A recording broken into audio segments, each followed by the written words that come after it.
When Macron insulted Africa, a colonial arrogance that persists. Any attentive observer of the international political scene, and especially of France's African policy, cannot forget Emmanuel Macron's speech given on January 19, 2024, in Cherbourg-en-Cotentin. Speaking to the French military, he declared, "Without France and its commitment since 2013, we would undoubtedly not be able to talk about Mali, Niger, or Burkina Faso today, given the extent to which the sovereignty and unity of these countries were threatened by territorial caliphates. And everyone seems to have forgotten this today." This speech, under the guise of celebrating the French armed forces, revealed a blatant contempt and denial of the sovereign capabilities of African nations. This contempt was already well known, for it was not an isolated lapse. As early as August 2023, Emmanuel Macron had stated, in an interview with Le Point, that without France, these three African nations would have descended into chaos. A few days later, he reiterated these remarks before French ambassadors, confirming a consistently paternalistic vision. Without France, French-speaking Africa would be doomed to failure. What would have happened in 2013 if France hadn't chosen to intervene? You would have definitely had a collapse of the Malian state. That was what was being prepared. At best, a partition with a territorial caliphate. At worst, the takeover of the entirety of Mali by these terrorist groups. And the local Al-Qaeda franchises, particularly Ansar Dine, which had secured its control of Mali, had the capacity to descend on Bamako. That was the situation in 2013.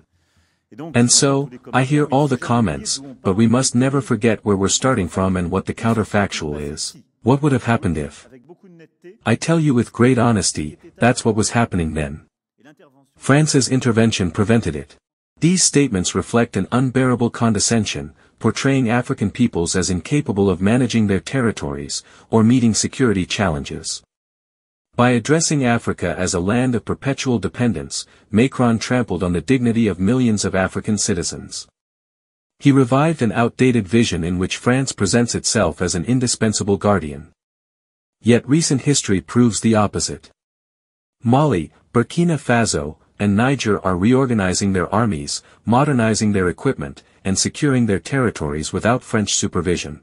Macron would do well to remember the times, when France itself had to rely on external intervention for its survival. During both world wars, the United States, Great Britain, Russia, which it is fighting today, and African infantrymen were decisive.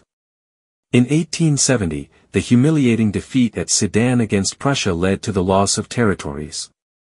And what a humiliation it was to capture Emperor Napoleon III on the battlefield.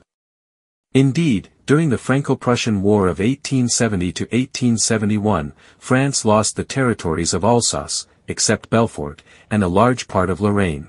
These territories were annexed by the German Empire after the defeat of France and the armistice signed in January 1871. The annexation was formalized by the Treaty of Frankfurt, signed on May 10, 1871.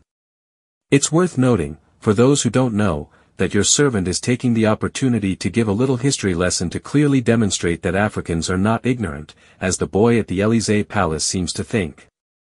The German Empire was officially born on January 18, 1871, in the Hall of Mirrors at the Palace of Versailles in France. I mean, at the Palace of Versailles. Is there a worse humiliation? Background to the birth.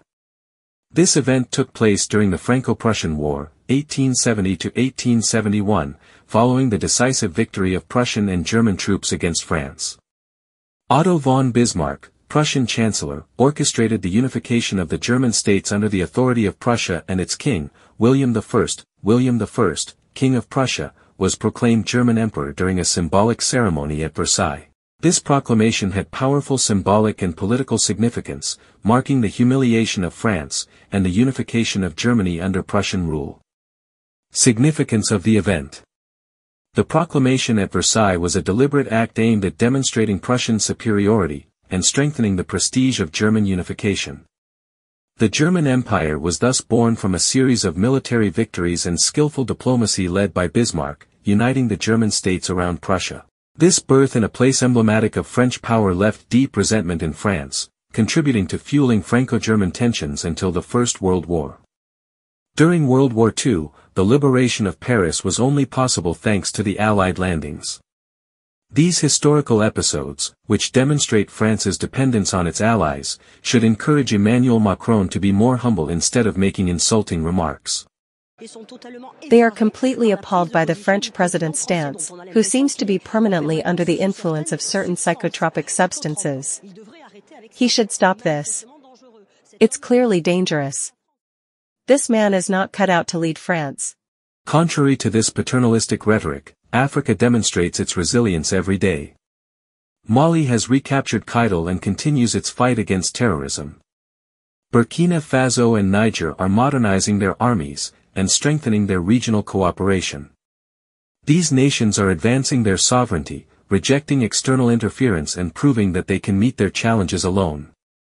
By clinging to a contemptuous discourse, Emmanuel Macron revealed a France in decline on the international stage. Unable to redefine its relations with Africa, it is locked into outdated colonialist rhetoric, betraying a deep unease with the emancipation of African peoples.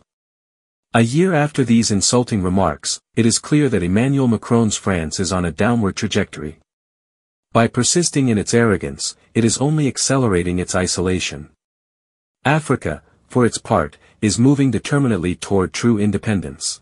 Chris Yapi does not lie. Find Chris Yapi on his 2 YouTube channels, his Rumble channel, his TikTok, X, Instagram, VK and Threads accounts.